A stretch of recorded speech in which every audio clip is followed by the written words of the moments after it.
It's a great honor to be here. I have a vivid recollection of my conversations with Naamah at UCLA, focusing on the topics which emerged from her research project. The interaction between art and science was one of them. Naamah addressed it with deep seriousness, a moral and intellectual energy which immediately impressed those who met her. The book we have been celebrating here is a lasting testimony of Naamah's bright intelligence, commitment to research, unfailing courage. I will never forget her. This paper intersects with Naamah's book on two topics, two very large topics. One is the relationship between art and science, the other one is experiment. I will have to skip some sections due to time constraints. The life of a reader is full of surprises. One of these, A Page of Art and Illusion, Ernst Gombrich's great book, will be the starting point of my reflections. From the very moment I first came across that page, nearly 50 years ago, I received a strong impression which stayed with me under different forms until today. The page is included in a chapter entitled Truth and the Stereotype. On the left side, you may see an English lithograph dated 1836, representing the western facade of Notre Dame Cathedral at Chartres. On the right side, a 20th century photograph of the same facade. The difference between the lithograph and the photograph is evident. In the former, 2 rows of pointed Gothic arches. In the latter, 2 rows of round Romanesque arches. The author of the lithograph, impregnated with romantic stereotypes, regarded French cathedrals as the emblem of the age of faith, embodied by the Gothic style. In his mental universe, Gombrich remarks, the Romanesque windows of the western facade had no place. Today, in the era of Photoshop, everybody is familiar with the idea that photographs can be manipulated in all possible ways. Let me immediately add that Gombrich had a predictably sophisticated attitude towards the objectivity of photographs. Art and Illusion begins showing that photographs are also, in some way, constructed images, an issue Gombrich repeatedly analyzed with great subtlety. But a comparison with the photograph of Chartres Cathedral and, a fortiori, a visual inspection of the cathedral itself shows that the English lithographer, notwithstanding his concern to provide a topographically correct representation of the church, had distorted reality, unless somebody would be able to demonstrate, to mention a completely absurd hypothesis, that the Romanesque windows on the western facade of the Chartres Cathedral are the result of a restoration which took place after 1836. Thus, far more or less Gombrich. Now I venture to advance a corollary of his argument, extending the implications of the 19th century lithograph of Chartres Cathedral to any kind of testimony, visual, verbal, whatever. Any testimony speaks, first of all, deliberately or not, of itself, of the ways in which it has been produced. In this case, of the romantic stereotypes which inspired the lithographer. But it also speaks, in a more or less deliberate, more or less distorted way, of an outside reality, in this case, Chartres Cathedral. Those two sides are connected by a very tight relationship. One could compare them to two sides of a sheet of paper. To understand what a testimony can say about the world in which it has been produced, we should inscribe it in a series. For instance, the series based on 19th century lithographs. This would allow us to make a further step, exploring the relationship between that testimony and its referential dimension, the reality which it represents or pretends to represent.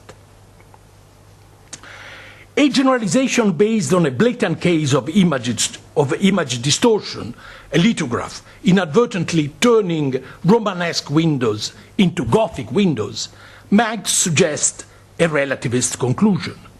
If we assume that all testimonies, including photographs, imply some kind of distortion, the boundary between true and false testimonies would disappear. And Gombrich's appeal to the reality principle, mediated by the 20th century photograph of Chartres Cathedral, would become impossible. A similar objection has been raised against Gombrich by W.J.T. Mitchell, arguing for a, quote, hard, rigorous relativism that regards knowledge as a social product, unquote. An attitude very distant, he insisted, from, quote, some facile relativism that abandons standards of truth or the possibility of valid knowledge, unquote. But are rigorous relativists able to decide whether the representation of Gothic windows on the western facade of the Chartres Cathedral displayed in the English lithograph implies a distortion of reality? This question, I'm unable to say whether it is or it is not a rhetorical question, points out what is at stake in this debate. The meaning, no more, no less, we ascribe to terms like knowledge, truth, reality. Gombrich was so deeply aware of the general implications of the examples he analyzed, including the one I mentioned, that as a motto for the chapter Truth and the Stereotype, he chose a passage on transcendental schematism taken from Kant's Critique of Pure Reason. The Kantian, although originally Greek, word schema is at the very center of Gombrich's comment on the English lithograph. I skip a quotation from Kant, and here we have. Throughout his book, Gombrich provides a compelling argument for dismantling the notion, which goes back to Ruskin, of innocent eye. His demonstration might be taken in a narrow sense, as if it would apply to images only, or even to the subset of images aiming to represent reality through pictorial illusion. But my aforementioned extension to any testimonies, visual, verbal, or whatever, is, if I'm not mistaken, implicit in Gombrich's argument. Let me quote a passage in which Gombrich uses, as synonym of innocent eye, the word unbiased. Quote, the postulate of an unbiased eye demands the impossible. It is the business of the living organism to organize, for where there is life, there is not only hope, as the proverb says, but also fears, guesses, expectations which sort and model the incoming messages, testing and transforming and testing again, unquote. Unbiased, guesses, testing and testing again. Gombrich describes the production of images in terms evoking scientific knowledge. Now I skip a passage, and then I come to history. According to a widespread image, historians start from hypotheses which are tested on the basis of a careful reading of the evidence, and then discarded or modified or turned into more or less solid, although potentially revocable, conclusions. But this seemingly innocent description of the historian's craft conceals several difficulties, related above all to the stage of testing and testing again, as Gombrich said. Is the historian's testing compatible with experiments? In his unfinished methodological reflections published after his death, Marc Bloch raised this question, answering in the negative. Experiments are not allowed to historians. This impossibility, Bloch wrote, embodies the great irredeemable weakness of our research vis-à-vis the majority of natural sciences, unquote. Bloch remarked, it seems obvious that any human phenomenon beyond the minimum threshold of complexity cannot be deliberately reproduced or provoked, unquote. Even experiments conducted in the domain of individual psychology would be impossible in the domain of collective psychology. Quote, this Bloch again, one would not dare, even assuming that one could, deliberately, this for a cognitive purpose, unleash a panic or a movement based on religious fanaticism, unquote. The implications of this remark went beyond psychology. Clearly, Bloch was also alluding to the economic and social phenomena which Annales d'Histoire économique et sociale, the journal he had founded in 1929 along with Lucien Febvre, had put at the very center of the debates among historians. The impossibility of conducting experiments, pointed out by Bloch, as well as by innumerable historians after him, apparently sets up rigid limitations to the process of testing and testing again, which Gombrich and Karl Popper before him evoked. Skip a passage. Since the past cannot be manipulated, one can rely upon a natural experiment based on comparison, an alternative already mentioned by Bloch. Comparison is a fascinating topic, but I will not deal with it. I will rather try to explore an apparently blocked trajectory, analyzing through a series of successive approximations not natural sciences in general, but more specifically double-blind experiments in medical science. Hopefully, analogies and divergences emerging from this comparison will shed some light on the historian's craft from an unexpected point of view, justified, however, by the traditional exchanges between history and medicine, two forms of knowledge born in ancient Greece, at least in our tradition, which shared the term historia, inquiry, and a series of mutual interactions. Historians have been often inspired by a cognitive model based on semiotics, supported by a sustained reflection on the relationship between anomalies and norms, between cases and general rules. A double-blind experiment can be described as follows. A group of doctors, researchers, nurses is asked to administer a group of patients a drug whose effectiveness must be tested, as well as a placebo, an inert product, whose aspect is undistinguishable from the previous one. Their respective nature is ignored by the patients who have been given randomly, each of them, as well as by doctors, researchers, and nurses who administer them and keep a record of effects and variations. This randomized controlled trial, RCT, implies therefore a twofold blindness, with one relevant exception: the person or persons conducting the experiment. I skip a passage here. I limit myself to those few elementary informations due to my very limited knowledge in this matter. I will tentatively consider the placebo effect as a model, that is, a miniature and extremely simplified image of some fundamental phenomena of human behavior. Moreover, I will look at double-blind experiments as a simplified model of the perspective in which historians approach or could approach those phenomena. I would like to emphasize that these are mere hypotheses. What I'm doing is an experiment over an experiment. This twofold hypothetical analogy is based on four elements.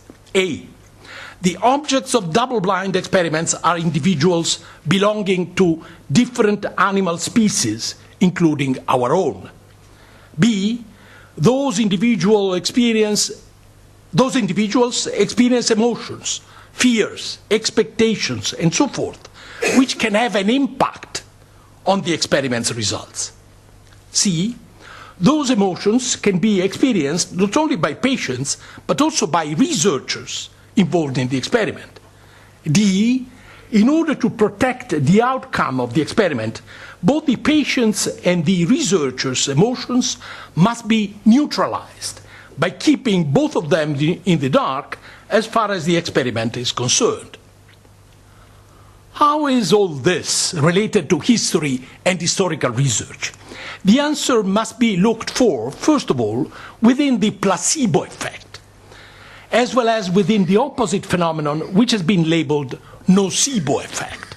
That is, phenomena of suggestion and autosuggestions elicited, respectively, by hopes and fears.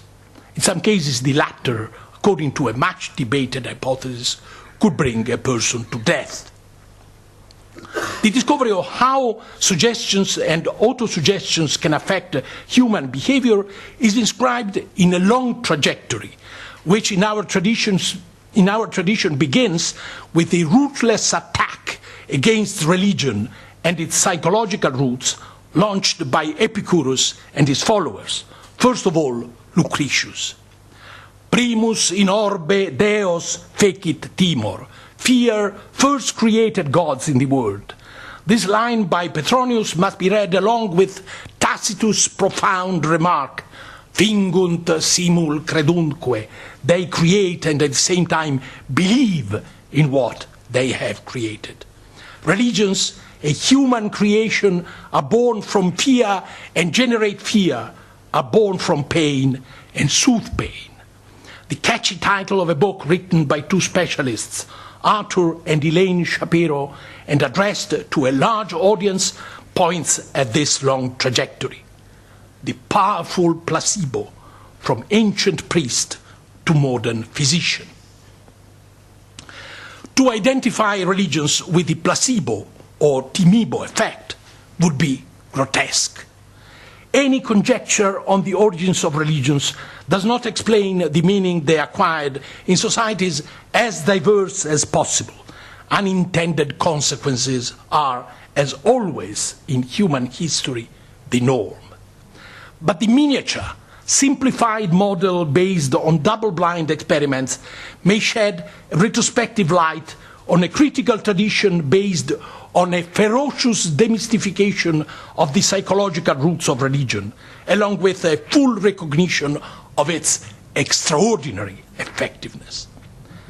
The mannequins displayed in Hogarth's etching entitled Some Principal Inhabitants of the Moon, Royalty, Episcopacy and Law, 1724, embody and perform ecclesiastical and secular power not although they are empty, but because they are empty. Goya, possibly inspired either directly or indirectly by Hogarth's etching, represented in one of his capriccios a woman kneeling at the feet of a monk's frock hanging from a tree. In the preparatory drawing, the face inside the frock is erased or absent. In the etching, the sinister grimace of a mannequin emerges. In both versions, the frock is empty. Lo que puede un sastre, what a tailor can do, the caption reads. So far I've been dealing with the placebo effect and its historical implications. The double-blind experiment aiming to weaken the placebo effect may be connected to a different sphere, that of historical research. From res gestae we shift to historia rerum gestarum. It would be tempting to regard the expectations nourished by patients and doctors being kept in the dark to avoid interferences with the strategy of those who conduct the experiment as an equivalent of the bias or romantic prejudice which, in the English lithograph analyzed by Gombrich, turned the Romanesque windows of the western facade of Chartres Cathedral into Gothic windows. But from this hypothetical analogy, a crucial divergence immediately emerges.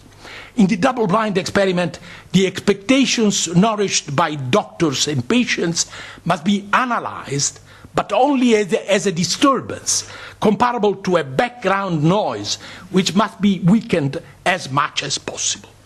The historian's work, if inspired by a concern for testing the evidence, is, as we will see, completely different.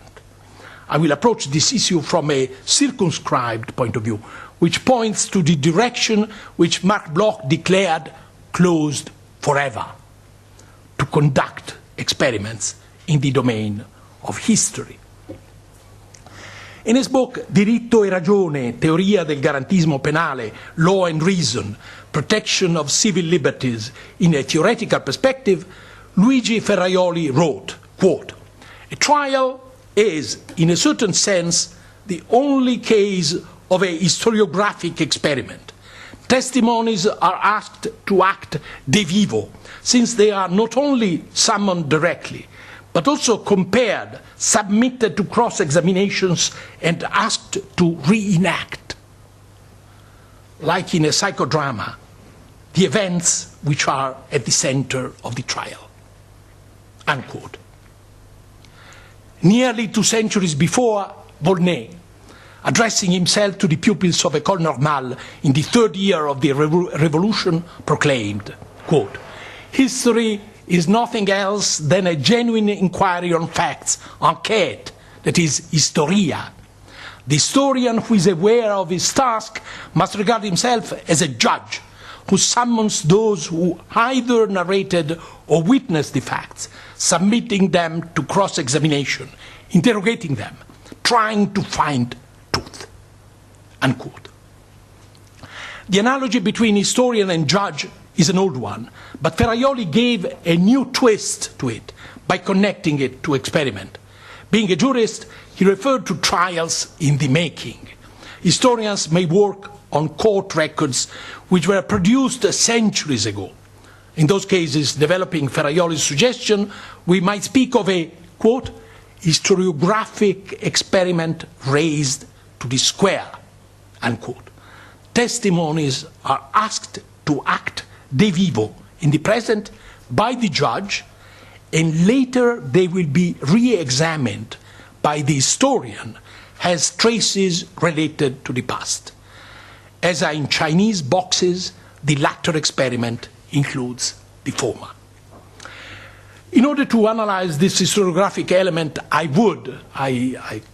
can't focus on some trials, I can't due to time constraints, I'm particularly familiar with, conducted by Roman Inquisition in the 16th and 17th century.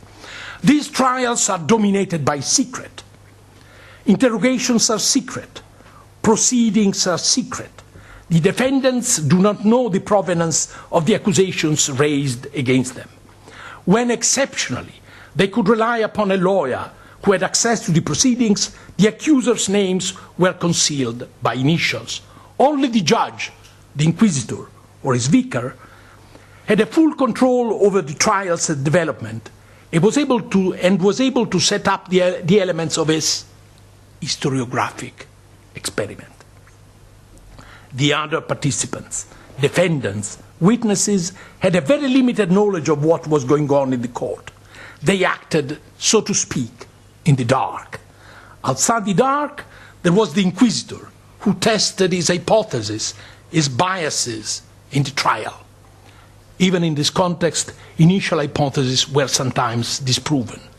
A few centuries later, those court records are read and analyzed by a historian who starts from hypotheses, informations, and, why not, biases, which are widely different from those which can be ascribed to inquisitors, to defendants, to witnesses from the past. Now, I have to skip my case, which is based on my own experience on 16th century and 7th century Inquisition trials. I dealt with them from a different point of view. This is a sort of meta-reflection, but I dealt with them in my first book, which has been published in English under the title of The Night Battles. It's about a Friulian sect of counter-witches. Anyway, I skipped the case, And I go back to the double-blind analogy, which is a bit lame in this context, but I would like to provide some general reflections. The human language, because now I would like to stress another divergence between double-blind experiments and, let's say, historiographical experiments. The human language used by patients, doctors, or nurses involved in the double-blind experiment is absolutely irrelevant for the experiment's aims. On the contrary, the language used in the evidence is absolutely crucial to the historian, even in the case of silent testimonies, images or objects which must be deciphered through verbal descriptions. The historian relies upon a daily life language which he or she shares with most of the evidence. From a cognitive point of view, this continuity was, according to Mark Bloch, absolutely negative. Quote, "The great advantage of chemistry over history is that it deals with realities which, by nature, could not name themselves." Unquote. Bloch's irony half conceals a problem which is not easy to solve. Testimonies from the past confront us with a changing terminology widely different from the rigid, conventional one usually associated with natural sciences. Is this terminological fluidity compatible with the rigor of demonstration? Can historical hypotheses be submitted to an objective test, allowing a distinction between truth and falsehood? An answer to those questions will inevitably start from the often mentioned analogy between the judge and the historian. Eric Hobsbawm has reworked it with strong polemical overtones. Quote, "The procedures of the law court, which insist on the supremacy of the evidence as much as historical researchers, and often in much the same manner, demonstrate that difference between historical fact and falsehood is not ideological. When an innocent person is tried for murder and wishes to prove his or her innocence, what is required is the techniques not of the postmodern theorist, but of the old-fashioned historian." So far, Hobsbawm. Now, I skip a long comment, and then I come to my conclusion. Double-blind experiments have been criticized from an ethical point of view. As somebody argued, they violate the covenant of trust on which the relationship between doctor and patient is based. But the attempt to control or suppress specific data for a cognitive purpose is, if I'm not mistaken, part of the very idea of a scientific experiment. An idea which must be defended against the fashionable, often superficial skepticism which has affected or infected for decades humanities and social sciences. The cognitive and political asymmetry which is implied in the experiment is probably inevitable. Much more open to criticism is, if I'm not mistaken, the scientific status which those who conduct the double-blind experiment tacitly and irrevocably ascribe to themselves. Few people today would believe that history is the teacher of life. But from history we can learn something, a sense of limits. An individual, including a poet, a scholar, a politician, moves within a horizon which inevitably includes an uncontrolled spot, a blind spot. The model based on the double-blind experiment does not take this blind spot into account. But experience teaches us that an experiment, any experiment, can be always reopened, starting from different questions. Research is endless. Thank you.